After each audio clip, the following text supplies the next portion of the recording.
My name's Greg Sterling. I'm the dean of the school here.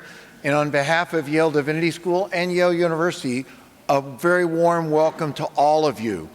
I have to say, it's wonderful to see a number of faces and people I've known for a long time, former students who are back, to meet new friends, and we're delighted that all of you are here. It's not always routine to recognize the convener of a conference, but I think we need to do that today. Jathan Martin was a student here and then became a PhD student at the university downtown and has done a superb job of organizing this. He has a team, and I don't know everybody on the team that has helped him. And Jathan may not be in the room right now, is he? He's not. All right. But Jalen, you probably are one of the team members. If you're a team member, would you stand up, and can we all give them a round of applause?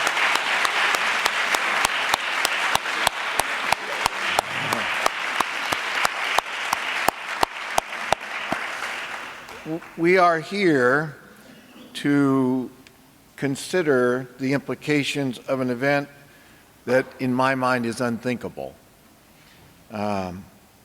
I was younger than the young women who were killed 60 years ago today, a young boy living in California. But I remember the reports and the shock that I felt trying to make sense of this. How could this ever have happened?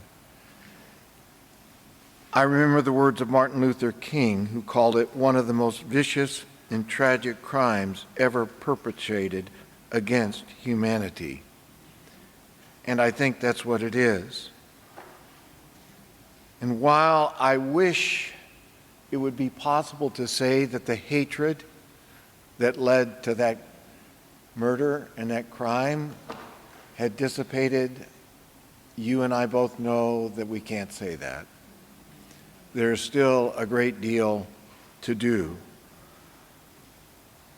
So we gather to consider not just the past, but how the hatred that underlay that terrible event still is with us, and how we need to address it today.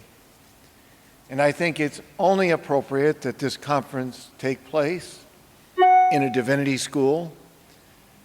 And I ask you to join me in a brief word of prayer, remembering that those 5 young girls in the basement were putting on their choir robes to go upstairs to lead worship. So would you join me? Source and sustainer of life, sensitize us to the abundance that we have and to the impoverishment of others. Help us to appreciate the food of this meal and to share our bounty with those who do not know such meals. Thank you for the 5 young girls who were preparing to sing, for the role of a church devoted to liberation, for those who have and will now speak, for the silenced voices of 4 and the lifelong plight of the 5th. We confess that the racism that took their innocent lives continues to haunt us. May the exchanges of this conference not only enlighten us, but undermine the systemic hatred of racism. Amen.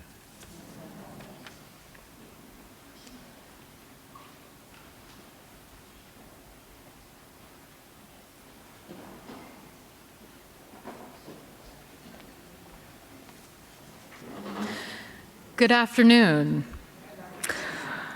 My name is the Reverend Jill Olds. I'm the director of the Yale Youth Ministry Institute here at Yale Divinity School. When Jathan approached our office to co-sponsor this gathering, we were humbled and grateful, and I'm humbled and grateful to be here at our luncheon and panel conversation entitled Church Shoes, Thinking and Rethinking, Our Steps for Youth Ministry in the Black Church. My office is glad to be able to help facilitate this gathering and to bring it together, and I, for one, am especially glad to be able to listen and to learn in this space. Dr. Almeida Wright will be leading the panel discussion. I'll introduce our panelists and then let the three of you all take it away.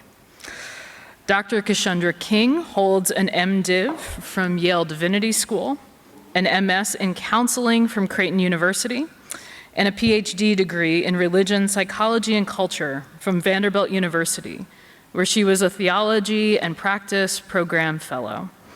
Dr. King's research focuses on womanist pastoral theology grounded in Black girlhood experiences, where she draws on her clinical counseling experiences and employs a womanist approach to ethnography. In her classroom, Dr. King aims to create a formative learning environment where students develop their own identity and practice in religious thought and life. Dr. King served as on the faculty of Colgate Rochester Crozer Divinity School as the assistant professor of practical theology and director of the Black Religious Thought and Life program. She is now serving as assistant professor of pastoral and spiritual care at Iliff School of Theology. Dr. King, welcome. We're really glad that you're here.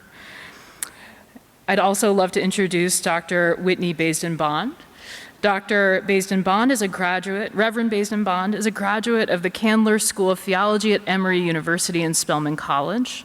She serves as a program coordinator for Spelman College's Wisdom Center, and she is a PhD candidate in the field of theology, ethics, and the human sciences at Chicago Theological Seminary. Reverend Baisden-Bond's research centers on womanist approaches to bridging gaps between pastoral care and practical theology in spiritual spaces, primarily Black churches, and primarily for queer identifying individuals. Reverend Baisden-Bond, we're glad to have you as well. Thank you. I would love to invite you and Dr. King and Dr. Wright forward for a discussion. Thank you.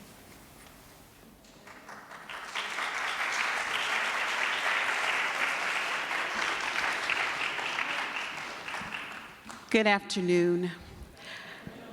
It's like, how do you start after the Mississippi Mass Children's Choir? I'm like, somebody should be somewhere slaying on the floor, just, you know. But I am honored to be here and to have all of you here to be a part of this conversation. Of course, creatively and wonderfully entitled Church Shoes. Thank you so much, Jathan, for your creativity and beauty and the care with which you curate conversations. And so I am grateful just to be part of another conversation with Dr. King and soon to be Dr. Baisden-Bond. This feels in many ways like a family reunion to me, because I have seen many of you and both of you in various capacities, starting as an undergraduate and as an MDiv student. And so it is amazing that we can honor the ways that people evolve and grow and the scholarship and the brilliance that you embodied then and continue to embody and share with us today. So let's go ahead and jump into this conversation. Today's conversation is sitting in an interesting intersection. We're here at a conference commemorating the unimaginable violence and trauma against Black children, Black young people, Black girls. And of course, I know all of us want to imagine that that was an anomaly. That was a one-time thing, and that we can commemorate that and move to this place of talking about imagining what ministry might look like with young people in a different time and era in which violence or trauma or death, even in supposedly sacred spaces, isn't real. But that's not true.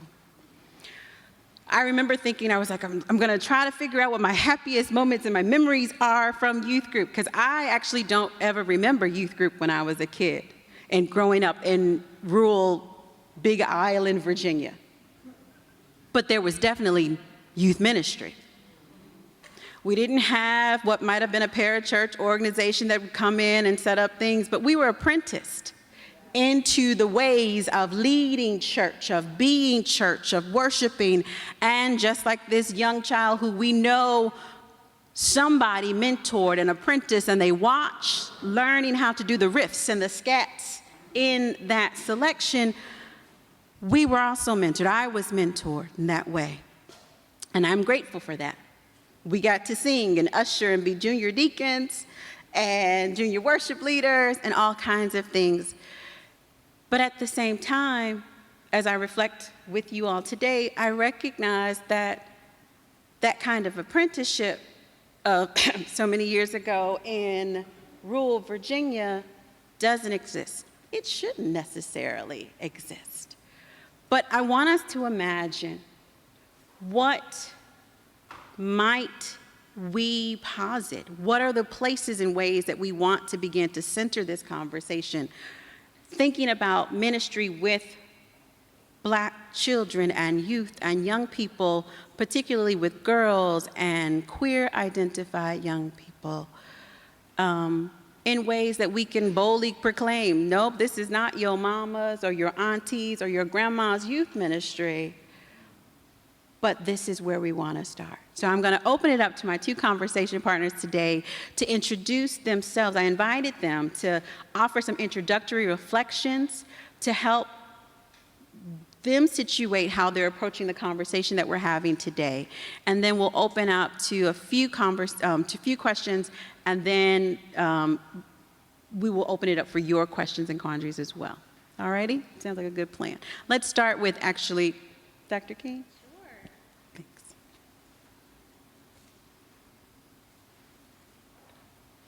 Hello, everyone. I'm so delighted to be here. This is such a joy, such an honor, such a privilege. So what landed me and what grounded me in my work as a womanist and a womanish pastoral theologian and practitioner probably began growing up in Dallas, Texas. So I grew up in Dallas. I attended Pilgrim Rest Missionary Baptist Church, and there I was a part of the GA Girls, or the Girls Auxiliary. And that became a grounding point throughout my childhood experiences. So I was always at church. I was there on Mondays for choir rehearsal. I was there on Tuesdays for the prayer meeting. My mom was an intercessor, so there were always rambling of tongues in my home.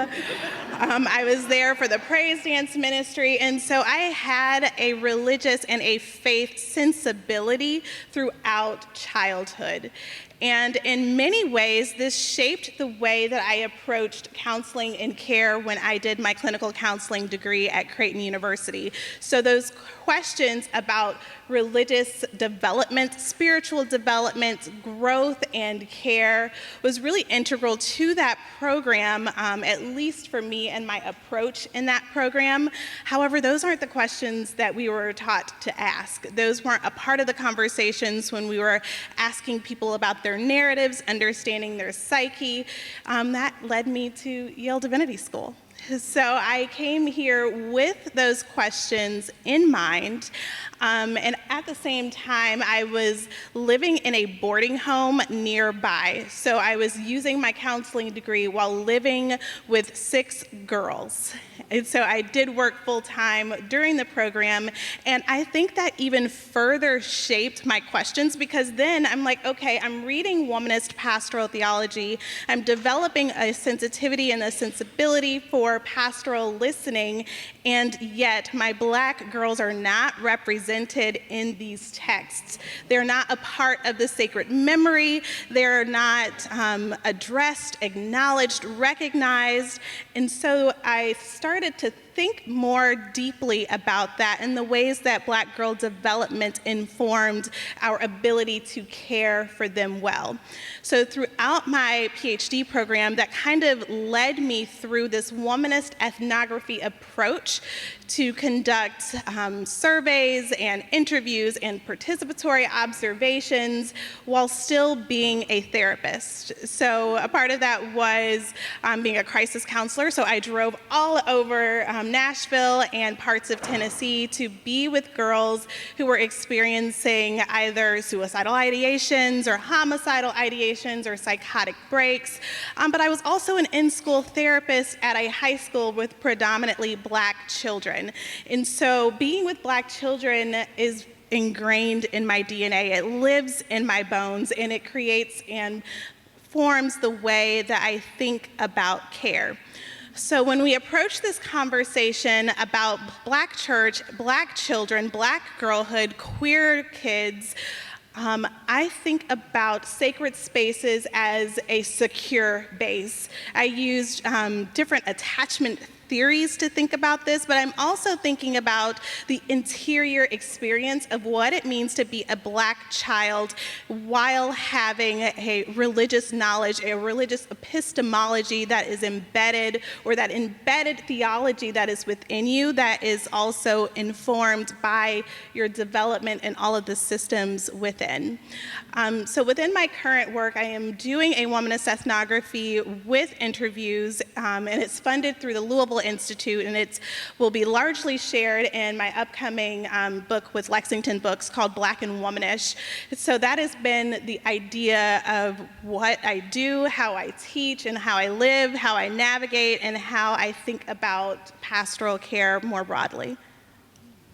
Thank you so much for that.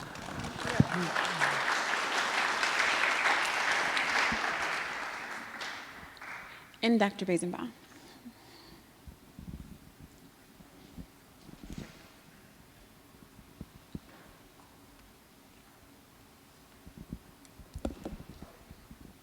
Good afternoon, everyone. I have so many thoughts around this, but mainly is that I, too, once was a Black girl in a Black church. I grew up under the tutelage of the late Reverend Dr. Garfield Hubbard Sr. at Morning Star Missionary Baptist Church in East St. Louis, Illinois, where my granny to this day is still a matron. My pawpaw is still involved in the church. They will be 90 and 93 this year, and the parents of 8 children, 7 girls and 1 boy. So I was at church every day. We had Sunday school, then you had church, and then you had some type of auxiliary meeting after church, and then you had choir rehearsal on Tuesday, then you had evangelism training and Bible study on Wednesday, then the youth might get together on Thursday, and then Friday you're preparing again for Sunday, and then Saturday you're hanging out. So we just spend all of our time at church. And so to think about Morning Star never being physically a safe place, it's very interesting. But then I always knew that I was queer. I didn't have the language for it then, but I knew that something was different. But I also knew that I did not have the space to parse this out and figure it out amongst my spiritual community. And so it took me going to seminary and Dr. Katie Geneva Cannon saying, "What are you here for?" And I was like, "Dr. Cannon, I don't know. I know that I've been called here, but I don't know what my purpose is." And she was the first person to just ask me, "What brings you joy? What do you enjoy reading about? What do you enjoy writing about?" And I was like, "Food, Black people, sex and sexuality." And she was like, "Okay." And I was like, "I could do this in seminary?" Nobody ever told me that. And so I began to frame all of my papers through this queer lens, this queer womanist lens of, if I were a child, or if I were a teenager, if I were another younger person who had this at a younger age, what would it say? So I matriculated through Candler, and then I ended up working at Spelman alongside Dr. Guidry, which has really given me like a bird's eye view to how I probably was as an undergraduate student, because I am now working in the program, the very program that I was a part of during my time at Spelman. And it was because of my work as a student in the Wisdom Center, which is an acronym for Women in Spiritual Discernment of Ministry, that I was able to begin to see ministry differently. Growing up, we waited for Youth Sunday, as Dean Guidry pointed out in her sermon. Like, y'all, Fifth Sunday is coming up. Get your white shirt, get your denim bottoms, get your fresh Filas and Reebok, and we about to sing down. Like, we were ready for it, right? But then you only get, 3 Fifth Sundays out of a year? So we just waited until the Fifth Sunday came around, and we were ready. And then otherwise we were seen and not heard. And yet we were still being trained. I was being voluntold, you're dancing next Sunday. You're leading the song next Sunday. You need to join the finance team. So I learned how to count money, how to do all of these things that the Black church taught me, but I was still never to be seen because primarily I was a woman. So they would ask me to speak and give words, but not to preach. That's not what we're asking you to do. We're asking you to give words, but not to preach. And so all of those things bring me to this work. Working with our students at Spelman is probably one of my life's current greatest joys, because they often say to us, man, y'all just really see us. Y'all see us. And that, to know that they are seen and heard and valued, chef's kiss.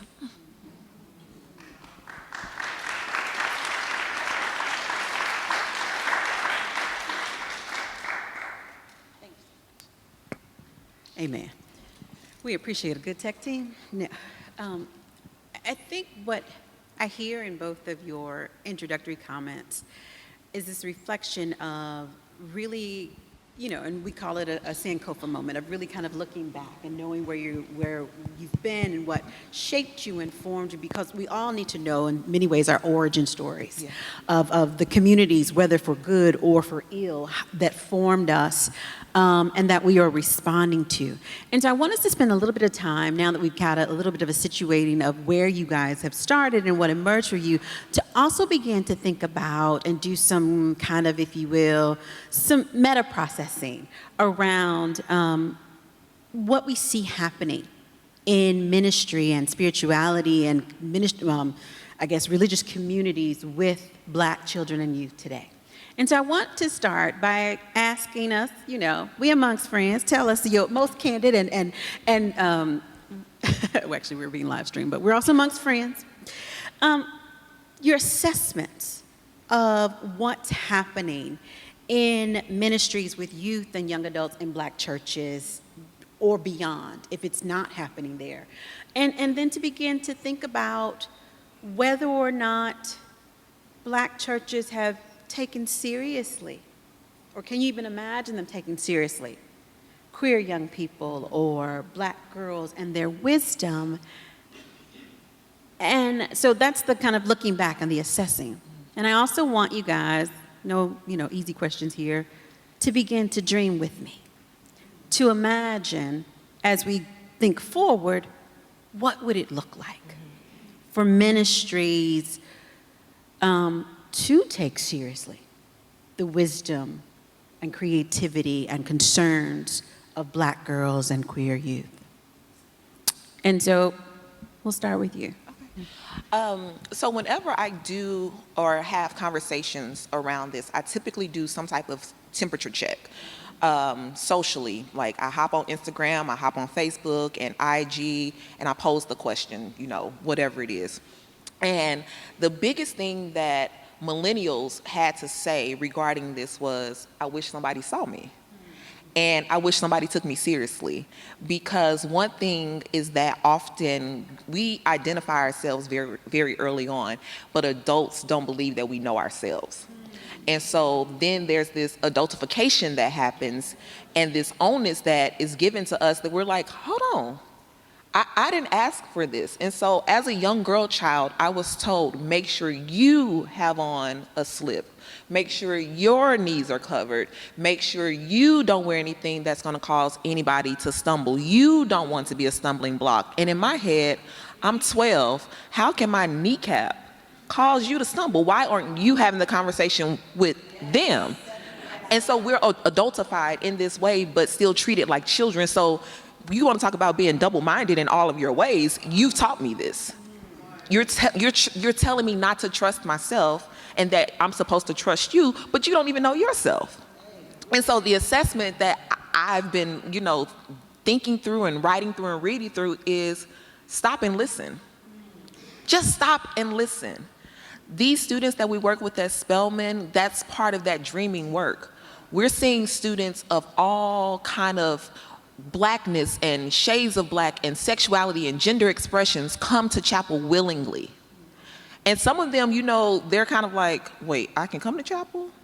Because of what they've known about black church spaces, that they aren't going to be heard, that they aren't going to be respected, that they aren't going to be able to have leadership positions. And we're like, no, we're all in this together. And so it's an undoing for some of them, because Dean G is going to bring the fire with these sermons, and she's going to tell you, I'm not coming for your religion today, but I'm going to help you out. Because some of them come to college so bound by what they've been taught that they don't know that they have a freedom in Christ truly. They really don't. And so it's going to take us all coming to the table and having real and honest conversation about body, about gender, about sex and sexuality that's not, don't have sex before marriage. And what else? Like, we're living in a real world here, because then what happens is these girls become women who get married, and nobody has had a conversation with them about womanhood, about femininity, about what it means to be a wife. And then they get these husbands who really ain't been taught nothing. And it's just like everybody's just looking at each other like, so now we're married, and I think we're supposed to have sex, and then we're going to be fruitful and multiply, and then we go back to church. But then these now women are stuck with, wait, now people know that I'm engaging in sex, and so they know me and see me differently. There are all of these layers that women are dealing with that the men in traditional gender settings don't have to deal with. Because if a guy is saying, I'm saving myself for marriage, whatever that means, and his friends find out, man, you whack, why you doing all of that? You need to be outside. If a girl says that, nobody's gonna want you. You're not supposed to explore yourself sexually. You are a woman of God. Your body is a temple of the Holy Ghost. So how are you going to have this one body that's a temple of the Holy Ghost, and then this other body that's literally outside with any and everybody coming together? We're creating systems of chaos, but then we're surprised at these high divorce rates because you want a wife who is a freak in the sheets, but she's never been taught about anything regarding her body. People have told her what she's supposed to do with her body, and you now have this expectation that she knows nothing about. Yeah, so that's all I'll say about that.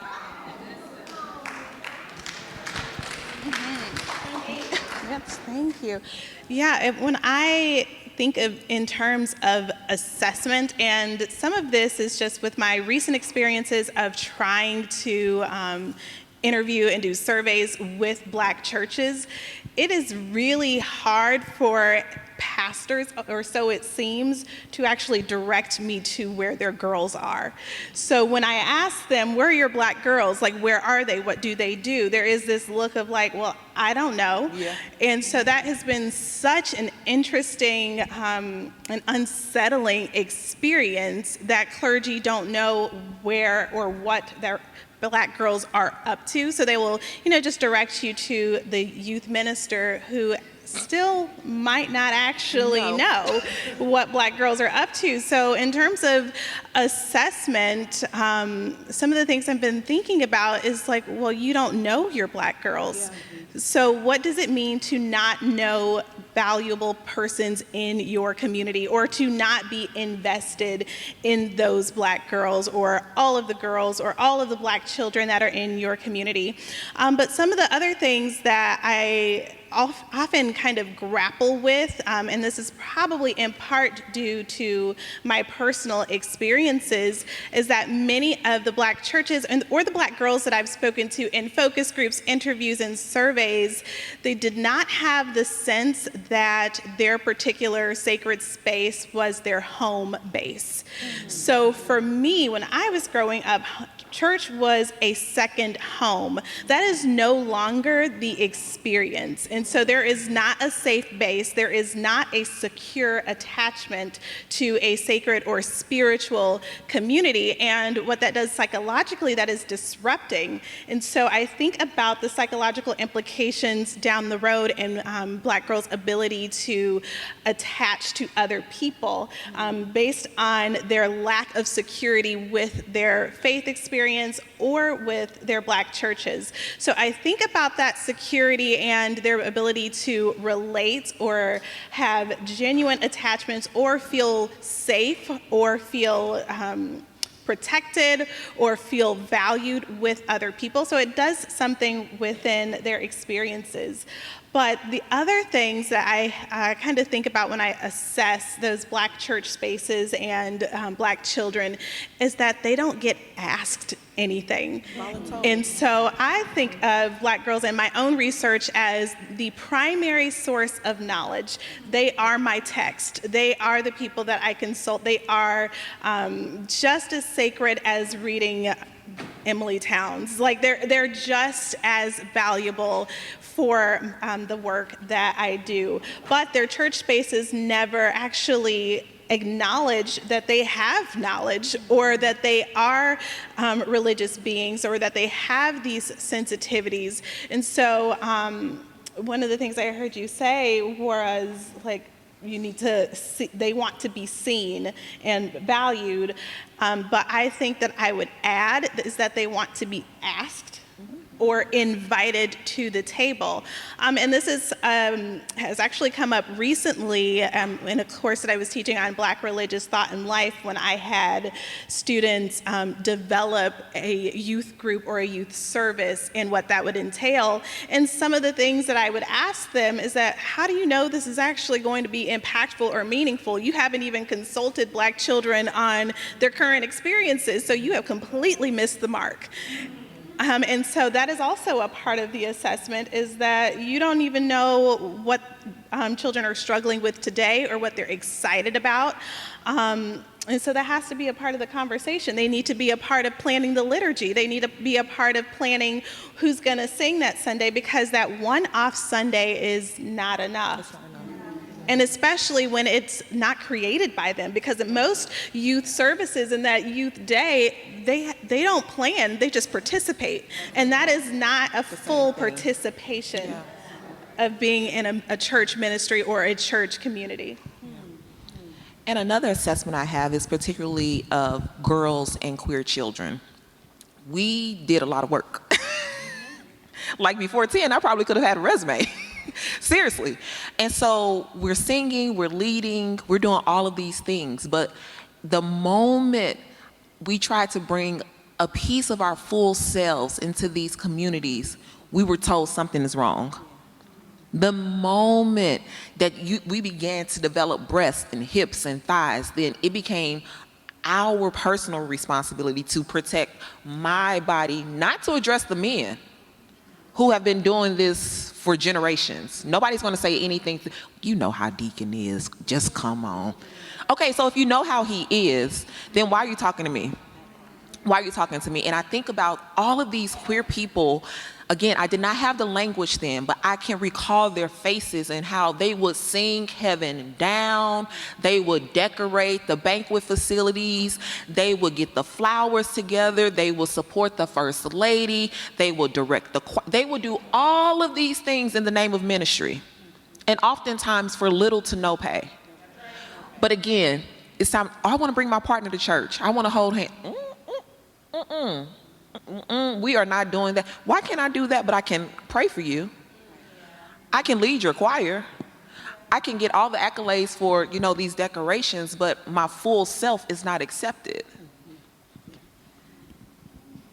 Reverend Bates-Bond, what you made me think of is how some of the girls that I work with become more conscientious of their bodies by being in church spaces. Like what needs to be covered. Like if you need a lap scarf, like or what I hear very, very often is your hips are spreading. What have you been up to? Yeah. And so even that kind of assessment of other bodies is really a part of the Black church experience, or at least with the girls that I work with. Yes, both of you are naming this. Oh my God, it's like many ways you're bringing back conversations and remembrance, because I was the Black girl in the kitchen helping my parents out because we were doing the Christian ministry, and they were like, well, wait a minute, why do you have hips? Because my mama got hips and her mama had hips, and I come from a hippie family. it's in our DNA. Yeah. But there's also this way that there is this hypervisibility, it sounds like, that many of these young girls and queer people or children are experiencing in spaces where, again, and I remember there was an article that I was reading earlier, they were talking about there's a way that churches, yes, they train and allow young people to lead, but often there's a way that they're just put on a platform. They're lifted up, but they're celebrated, but they're not actually empowered, or they're not actually in this way where we parade them out, show us your talents or whatever it looks like, and then we put you back in. And so trying to reimagine, even in these supposedly sacred places, I hear you guys pushing us or leaning into, but before we even fully try to get to some of this wisdom around what are the things that we want congregations to do now, I want us to tease out the reality. I think, Reverend Basenbaum, you were talking about this, that there was a adultification of queer children, Black children, and young girls. And one of the questions that I've been wrestling with in a lot of my research, and I would love your insights on, is this reality and tension about how we walk this line around Black children not actually getting to be children, or even this concept of children. And I know it's a tension, because there's a way that we don't want young people to be stripped of their agency and infantilized, but we also don't want young people to be left alone to have to figure everything out for themselves or criminalized for being joyful and loud in public spaces. So how do we even wrestle with this idea that, or how maybe it's come up in your own work and ministry or research around this tension of like, where children or do Black children get to actually be children, or how are we defining even that kind of category? In a nutshell, I feel like the answer is no. We don't get to be children. We just don't.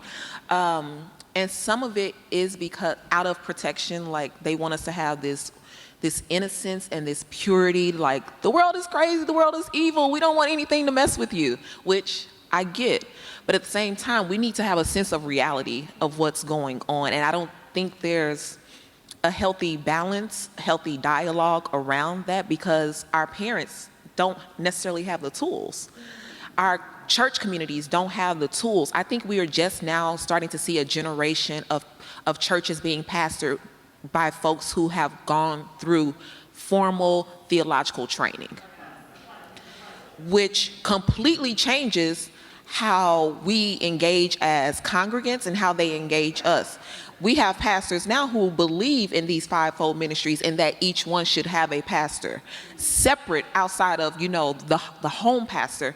And so training is definitely important. Like, are you getting certificates? Are you being trained to specifically work with youth, to know what they are dealing with, to know the language that they're using? Because growing up, our youth ministers, which were always like men, or sometimes they were women, but they were like always older, so we couldn't even connect with them. They hadn't had any real life lived experience. They hadn't gone off to college or done anything else. It was like, okay, I graduated from high school, I'm just working a job, and I'm just here, which is fine if that's what God has called you to do. But most of us had parents who were like, you're going to go beyond what we did, so we're sending you off to college so that you can come back and do all of these great things. But if the people were coming back to having done their work and their training, then when I get back, they still see me as a child. They're not going to value all this money that I've given to Spelman, that I've given to Candler, that I've given to CTS, because they haven't done their own internal work to work around, did people only see me as a child? Was I ever allowed to be a child? I often have these conversations with my granny, and anybody who knows me knows that I love me some Mary Bond. My granny can be a spicy woman. She really can. She's a spicy Sagittarius. And coming from the rural South, at 19 years old, she and my pawpaw got married. And at 19, they started having kids and had 8 of them. So for 12 years straight, she was pregnant. So you go from high school to your first year in college, and now you're pregnant. And so you go from childhood to motherhood and wifedom. There's no transition. And so the way she engages with me, sometimes I'm like, Grady, that's a little harsh. That's a little rough. And she's like, well, that's life. You got to keep moving. And I'm like, maybe we should talk this out in therapy. Like, that's not normal. But for her, what were her options? Coming outside of Memphis, Tennessee, what were her options? Her option was, I got me a good man who loves me, and I'm gonna stick beside him. He took them to East St. Louis, which at that time was a very white city, extremely white. And that was her way of getting out. She may not have had the language, she may not have had the resources and the tools, but she said, I need something different for my black children. And so that was her way. Now you then have my aunts and my mom. People have gone to school, they have this training, they have language, and they're like, okay, so now we're gonna get it a little further. And then you have me and my cousins who be like, we're not doing it. Y'all 7, okay, we know the language y'all are using. So we're telling them now the things that they should be looking for, what they should be hearing. What is your body telling you? So that you can learn to trust your own discernment and your own self. So when you get to college, it's not, well, I only did it, regardless of what the it is. I only did it because, I felt pressured.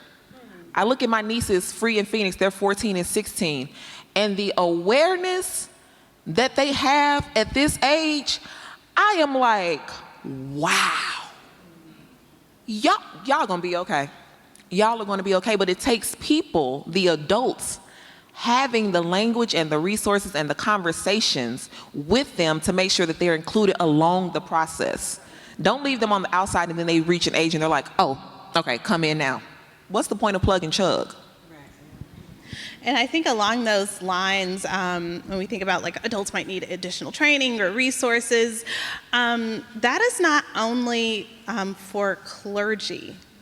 I think it's for lay persons, but I think it is especially true for parents because of that embedded theology. Your theology is not just going to come from a church. It's going to be lived out in your homes. And so I think that's something that comes up very frequently in counseling sessions or focus groups, is that a girl might say to me, well, I cook dinner, I watch the other kids, like for my mom when they're at work, or I also work a job, and so they're already being adultified in their homes. And so that is a really critical point, and it just continues when they go to other church spaces, is that they're already serving in these capacities, they're already having to be this mini adult or this parental authority for the other children in the home. So I think some of that training, which is kind of difficult to say, hey, you're a great parent and you're struggling to allow your children to be children. So that is a really hard conversation to have with a parent. But also in terms of training, I think it needs to go beyond that. I think you also need to be with children. So it's not enough for me to say, okay, I got this training, I know how to deal with children, and have that be the case. And I know that from at least my personal experience, Going into the boarding home, I had my counseling degree, and I thought I really knew things. Like, I was like, oh, I'm going to nail this job. Like, I know this theory, and I can do this. I know how to listen. I know how to watch. I got in there, and those kids told me, like, it was, I was like, oh, this is not it. Like, this is on me. So I had the rude awakening that I didn't know anything. And it took being with those girls every single day to unlearn what I thought I knew, and start to think about, actually, they girl differently than I girled. And so I have to actually be accommodating and responsive to that. But it took that full immersion of being with children all the time to start to understand their needs, and then to be able to offer them the creative space to dream and imagine. And I think that's another space that we could probably move into, is the ability to dream and imagine, because that can be very difficult for an adultified or age compression Black girl. They might lose that ability to dream big because now they're already thinking in terms of limits. And that's not necessarily conducive to childhood for their white counterparts. And so that might be another area to explore, like, how can we dream together and encourage their imagining? And I also feel like as children, I know I can personally look back, I don't know if I ever felt respected or like my opinion mattered. So I'm just going to sit here. It was, this is you all's day. You're doing this, nobody asked, would anybody like to? You know what I'm saying? And so many of us didn't feel respected in these congregations, so we didn't think anything that we had to offer would be valued or be of value to the people who are the pastors and the ministry leads and the Sunday school superintendent. We didn't think that, because that wasn't the model. You respect the adults, but do the adults respect the children? So much richness. And just even thinking together with both of you around, like, the need for respect, the need for extra training and support for parents, but also imagining, I think what I'm hearing, or even maybe where I want to push us a little bit also, is to think about what are the ways that in all of this, let me step back for a second. One of the first assignments that I ask everyone in my Intro to Youth Ministry or Ministry with Youth course to do is to go and have a conversation with a young person. Like, they have to do an interview. We teach them how to do it from social scientific methodologies and things like this. But part of it is, I think, getting at the core of what both of you are saying, that I need them to be able to sit in a space and actually, one, figure out if they know any young people. Because half of the time they come back talking about, well, professor, can you find me a young person? No, get out my class. I can't say that. I work at Yale. But often there is a way that we have to imagine, what does it mean for you to take the words, the insights, the processing, the connection with a young person seriously enough for you to want to be in conversation with them, or to teach their lives, their words, their wisdom as a sacred text, as an authority on a subject matter greater than or alongside of any set of other data or things like that. And so this is, so you're making me thinking that, yes, we've got to continue in this way. But I'm also beginning to say, well, what more? Because we are going to push ourselves for time, if you could say to that intro youth ministry student, or to that fresh parent who's coming to you, or to a young pastor, what's the one thing, just one thing that you could help them to begin to imagine is most necessary if they're going to center, respect, treat as sacred, because they are the young girls and queer people that are in our lives? Yeah, so I think one idea that I like to kind of wrestle with and kind of also implement is to ask them to teach me something. So you can ask them to teach you about faith. You can ask them to say, like, yes, or you can ask a Black girl to say, like, teach me your faith, teach me what God means to you, teach me what you think about God's activity in the world, what do you think about the human experience? And from that conversation, you can get so much because you start to understand how they're thinking and why they're thinking it, but you also start to really acknowledge them as a religious and spiritual authority because you position yourself as the learner, or you are now the disciple. And so you are decentering yourself to the point where girls have the authority. Like, they're the preachers, they're the clergy persons, they're running the Bible study because we honor their voice, and not only their voice, but their interpretation of Scripture. Because they interpret even sacred texts differently, because developmentally they have a different type of sensibility, they have a different listening ear. And so when you ask them to tell you what's important in a text, you'll hear it through a different lens.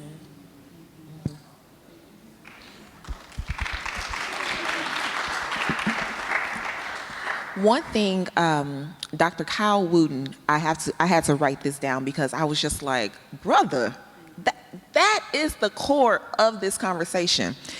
Who do you, as the pastor, my spiritual leader, say that I am?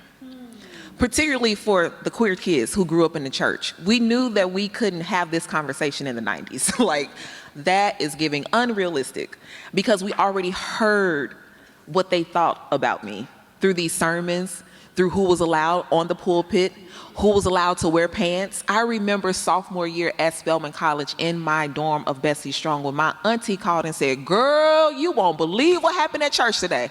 And I'm like, who joined church? Who gave their life to Christ? Women can now wear pants in the sanctuary.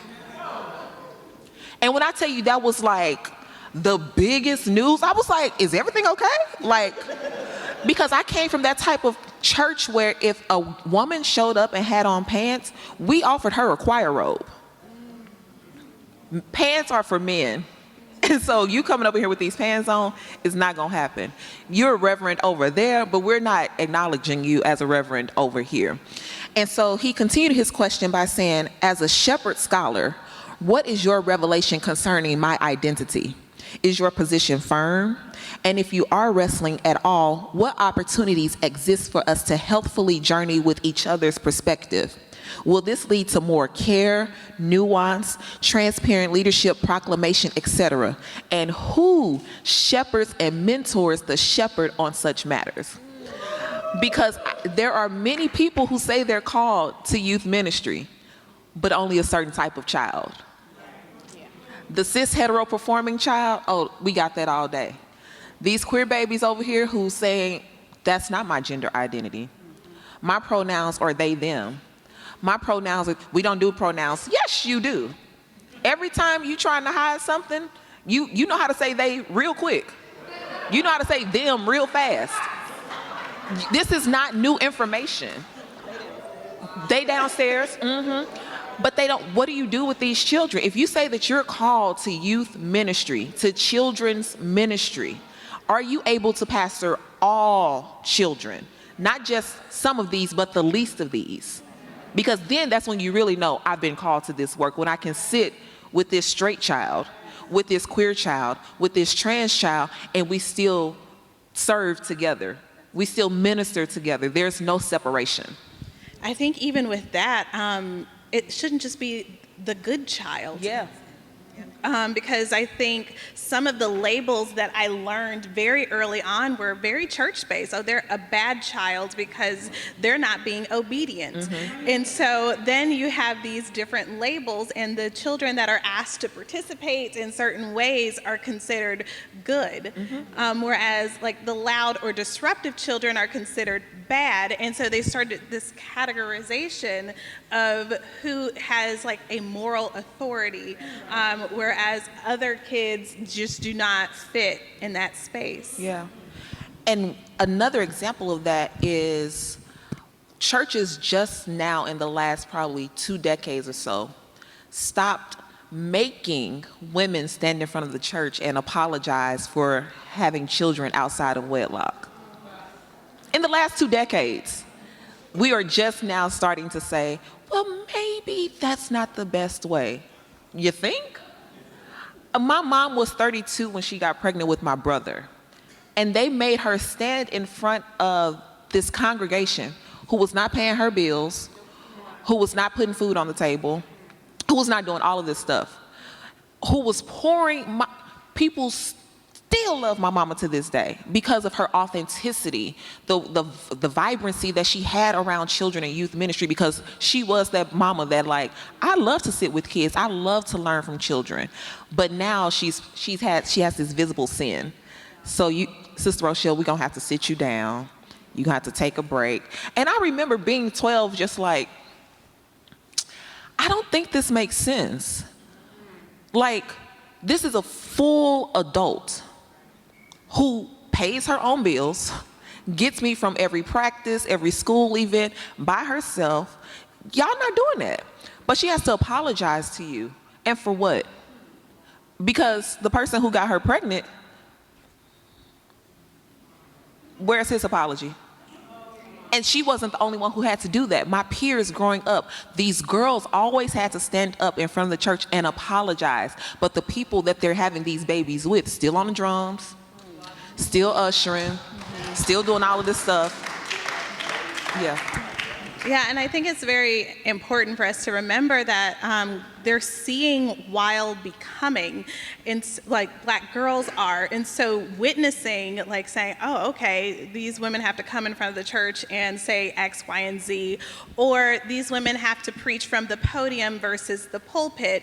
So those things become really ingrained just because they are still in development. And so I really like and want us to consider age development and what that means when you see how women are treated in your church. That becomes a part of you, and then you have to work out how to disrupt that within your own self, and that's a really challenging space to be in. So many rich insights, and I think as both of you are sharing, just really thinking about the fact that one of the nuggets, or definitely one of the things that I'm taking away here, is really trying to push congregations, both in their intentionality around our young people, but also to really push us to re-even think all of the ways that we approach ministry or church spaces by starting from the perspective and the lenses of what are Black kids learning here, and how is their life and their worth being shaped and formed in this particular space. We're going to conclude us talking with each other here, but I want us to maybe take about 10 minutes to have some conversation with the audience. So we will, I think Brother Jalen will have a microphone, so if there's a question that you have for our wonderful panelists, we invite you to raise your hand and to ask that at this time. And while we're transitioning to that, can you join me in a round of applause thanking them for sharing the ways that they have?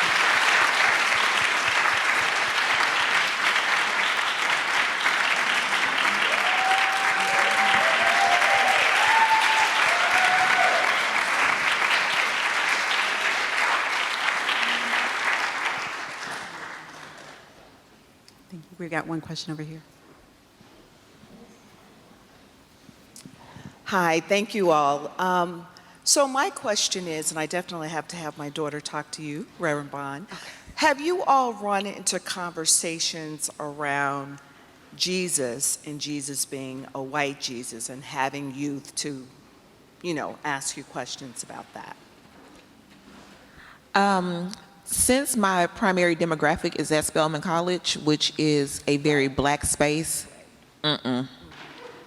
you coming in knowing Jesus is Black, God is a woman, like there's just a lens from jump. I mean within the church though, because yeah. Sister's Chapel has been my home church. This is my pastor of the last 4 years. Right. So I got you. And before that, I was at First African Presbyterian Church in Lithonia, Georgia, which is also very African-centered in its theology. And so I thankfully haven't been in those spaces for a long time now. It was conflicting when I was in seminary because I was still at Emory University.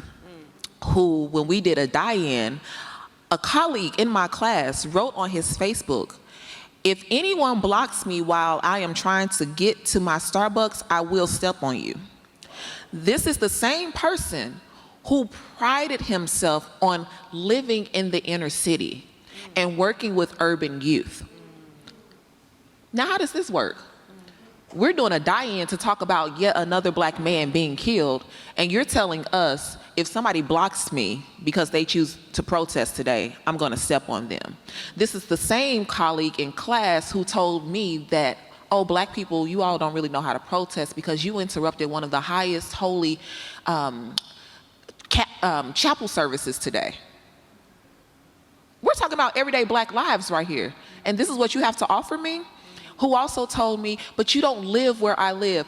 I said, oh friend, let me catch you up to speed. I've been black for 28 years. I had to drop so many F-bombs in that class, and I apologize to Dr. Johnson profusely. But he had me up. He really did. Because how can you tell me as a black woman that I don't know what it means to protest? You know what I'm saying? I know the first black woman who graduated from Candler because that happened in 1974. This was 2015. We're not that separated. The majority of the people who clean this campus are black and brown people. You can't tell me when and where I enter. I do that. I think most of the population that I've worked with have either already understood Jesus as a black person, and that's probably because they've been seeing pictures of black Jesus in their grandparents' home, and so that has been a part of their conceptualization.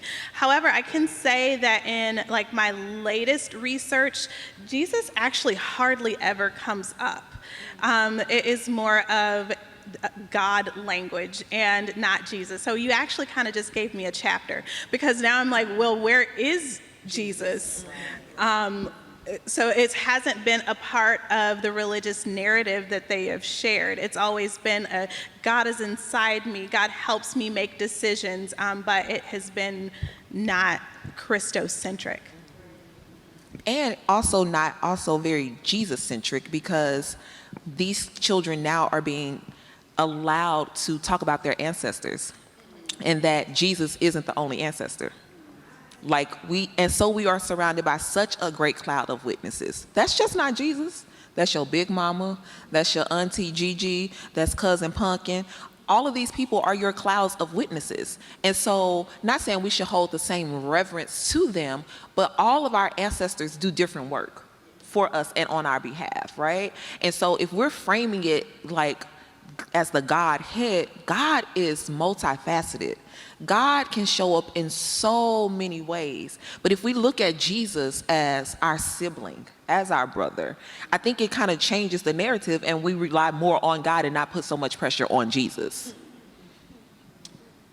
Thank you, ladies. As I'm sitting here listening and allowing all of this to just marinate in my spirit, I think about the reality that as we're sitting here, there are 40,000 women in Dallas for the Women Evolve conference, and a lot representing black and brown communities, a lot that will be sitting here understanding because they lived through what we've been talking about. And I'm thinking about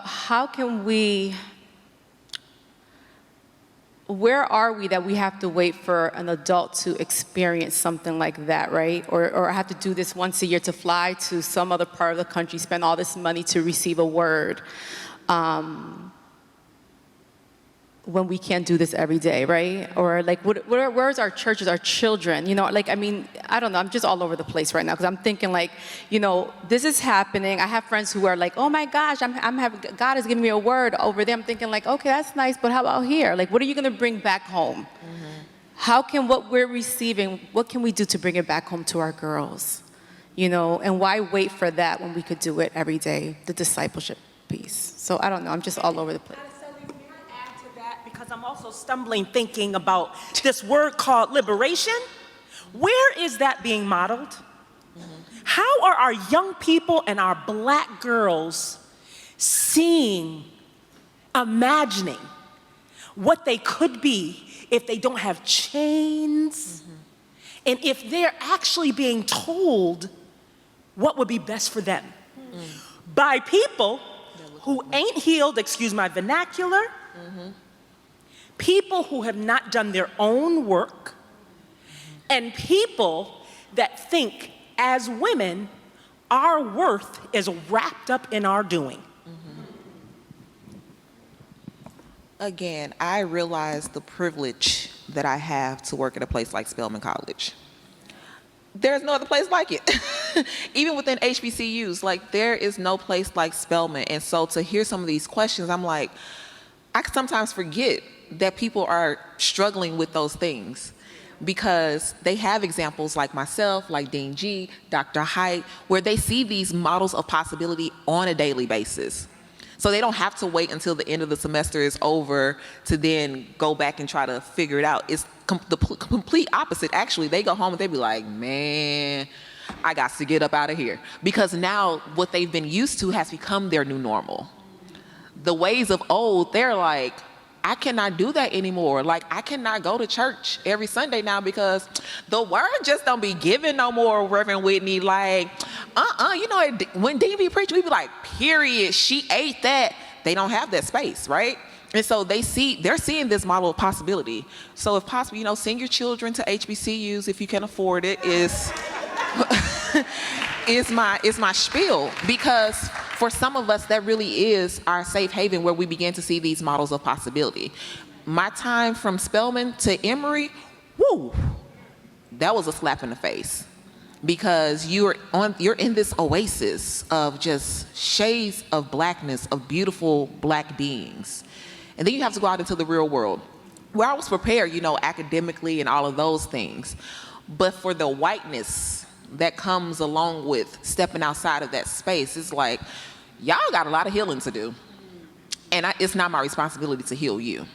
Like, you have to take the lived experiences of others seriously and do that work.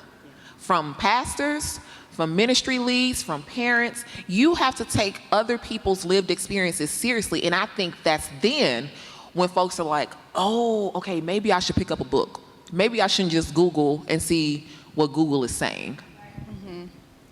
Yeah, and I kind of am thinking about this notion of living words instead of like, oh, I got a word. So actually being a lived word, you're a walking, breathing word. And I think that that really resonates with many children because they are in that state of becoming, because they're doing the seeing while being. And so maybe that word that they get, they can digest it and live it, because then that will have the greatest impact on children during their cycle of development. Similar with liberation. If they see persons that are liberated and who are willing to talk about it, willing to say, I'm getting on my mat, like I'm doing my yoga, I'm doing my meditation, I'm going to therapy, I am doing the interior work. Once they see that modeled, it is an easier transition for them to also adapt that type of being. Because I think when I was growing up, like therapy was not a thing. Or if you were doing yoga, you were not a Christian. Like, if you were meditating, that wasn't God, that was somebody else. Because what are you meditating on if it's not the word of God? If it wasn't the word of God. So you were, a heathen. And so practicing being a living, breathing word wherever you go, navigating different spaces can, I think, be really helpful. Excellent. Thank you so much. I know we are at probably at time, but I know that our panelists will stick around if you've got a burning question after this, but I want us to create space just to say thank you. I know we've got one more, but I'm looking over here, we got people that are like, we got to get them out of here.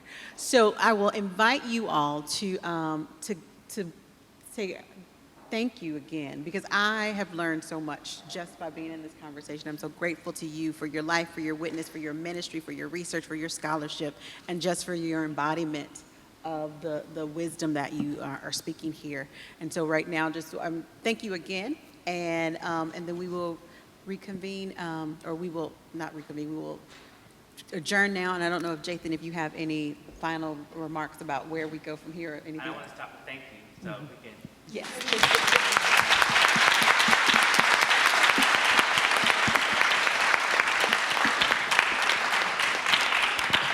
I hope that the chapel service, the food, and this rich food has fed you all well. We have a screening of Spike Lee's Four Little Girls later with talkbacks from Dr. Judith Weisenfeld and Dr. Crystal Feimster, starting at 5. Please check your registration. That room is much smaller. And so I think there are spots left. We would love to have you, but just kind of balance it out. It's 90 seats. And they together. And we already talked about we have hips in our jeans, so you want to be comfortable. And so in that, thank you so much for this time. And we want to give the panelists, Dr. Wright, a round of ovation. See you all at 5.